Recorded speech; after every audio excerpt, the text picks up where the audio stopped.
నటుడు సమాజ సేవకుడు సోను సూద్కు ఏపీ ముఖ్యమంత్రి నారా చంద్రబాబు పుట్టినరోజు శుభాకాంక్షలు తెలిపారు. ఎక్స్ వేదికగా పుట్టినరోజు శుభాకాంక్షలు అని రాసుకొచ్చారు. మీ నిస్వార్థ దాతృత్వం, అవసరంలో ఉన్న వారికి మద్దతు దేశవ్యాప్తంగా లెక్కలేనన్ని జీవితాలను నిలబెట్టిందన్నారు. జీవితాంతం ఆనందం, ఆరోగ్యంతో ఉండాలని, జీవితంలో మార్పును కొనసాగించడానికి నిరంతర శక్తితో నిండి ఉండాలని కోరుకుంటున్నానన్నారు.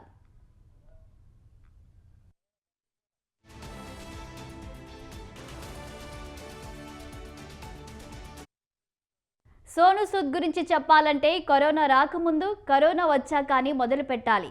కరోనా సమయంలోనే సోను సూద్ రియల్ హీరో అయ్యాడని చెప్పారు.